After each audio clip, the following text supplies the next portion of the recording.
గురుగారు కన్యా రాశి వారికి ఈ వారం ఎలా ఉండబోతోంది? కన్యా రాశి 4 గ్రహాలు దివ్యంగా యోగిస్తున్నాయమ్మ. సప్తమంలో చంద్రుడు, 9లో గురువు, 6లో రవి, శని గ్రహాలు. వృత్తి ఉద్యోగాల్లో మేలు చేకూరుతుంది. ఆశించిన ఫలితాలు వెంటనే వస్తాయి. మీ పూర్వపుణ్యం మిమ్మల్ని అదృష్ట రూపంలో కాపాడుతుంది. ఒక పనిలో విజయం సాధిస్తారు. ఉద్యోగంలో ఉన్నత శిఖరాలను అధిరోహిస్తారు. సంతృప్తికరమైన ఫలితాలుంటాయి. చతురతతో వ్యవహరించి సరైన కార్యసిద్ధిని సాధించాలి. నిరంతర సాధనతో ప్రయత్నించడం ద్వారా బంగారు భవిష్యత్తు లభిస్తుంది. వ్యాపారంలో బుద్ధి బలాన్ని ఉపయోగించండి. మంచి ఫలితాలు సిద్ధించే వరకు కృషిని కొనసాగించండి. మంచి లాభాలుంటాయి. పెట్టుబడులు విజయాన్ని ఇస్తాయి. పట్టుదలతో కృషిని కొనసాగించడం మంచిది. మేలు చేకూరుతుంది.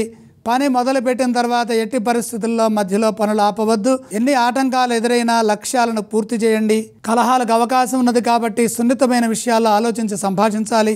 మానసిక ప్రశాంతతకై కుటుంబ సభ్యులతో అనురాగంతో వ్యవహరించండి. ముఖ్యమైన విషయాల్లో స్పష్టత వచ్చే వరకు ఆలోచించండి. ఈ రాశి వారు ఏ స్తోత్రాన్ని పఠించాలి? కన్యా రాశి వారు మహాలక్ష్మి అమ్మవారిని ధ్యానించడం మంచిది. కన్యా రాశి వారు ఏ ఆలయాన్ని సందర్శిస్తే మంచిది? లక్ష్మి సందర్శనం మేలు చేస్తుంది. ఈ రాశి వారు ఏ విధానం చేస్తే శుభప్రదం అంటారు? దానాలతో పని లేదు.